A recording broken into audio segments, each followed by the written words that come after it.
I would go out to gay bars and I would just see how masculinity was so prized. If you're telling me that I'm femme, like I was raised by beautiful, smart, intelligent, fierce women, like are you saying that that's a bad thing, that I'm like them? The way that femme people are looked down upon in the community is 100% a symptom of misogyny. And I think it's us as a society, our deep fear of the power of women, and anyone who's displaying feminine traits, we're telling them that they're less than because in our deepest heart, like we know that that makes them infinitely more powerful.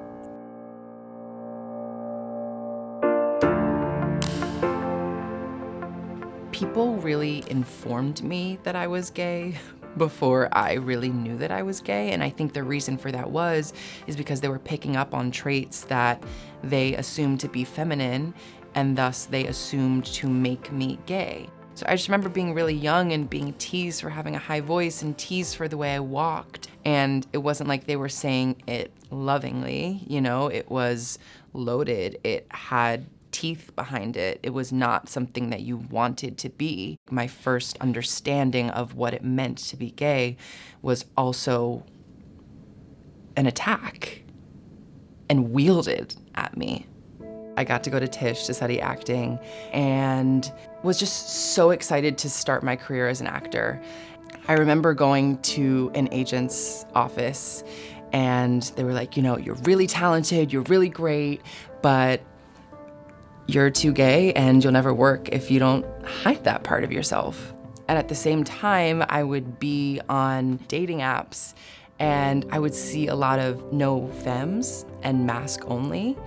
And so what that means is no femmes, no feminine people, and mask only, masculine only. If you were to say like, you know, oh, I didn't even know that you were gay, I felt like so many people would take that as a compliment. And I was like, why is that a compliment? Like, that must speak to, you know, your self-hatred, that to be markedly gay is a bad thing.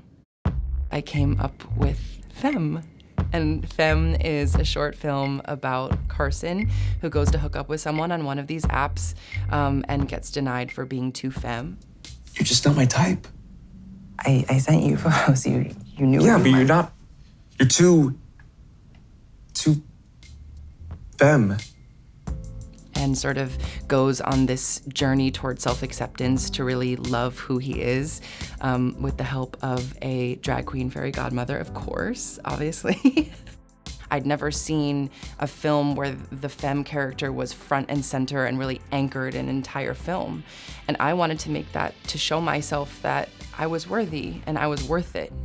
I've taken the word that's given me the most shame and I've made it my identifier and I've made it my superpower. And what can you say to me? Like, oh yeah, you think I'm girly, you think I'm femme? I do too, and I made a movie about it. It connected with people in a way that I never possibly thought. We got this tweet from this kid in Morocco and he was like, being gay in an Arab country is hard enough, but being gay and femme in an Arab country is even harder. Thank you so much for telling this story. And I want to give other people permission to say, like, your story is worth telling, and you should, because telling my story has completely changed my life. I'm me. I'm unapologetically me, you know? And I'm never going back to not being me.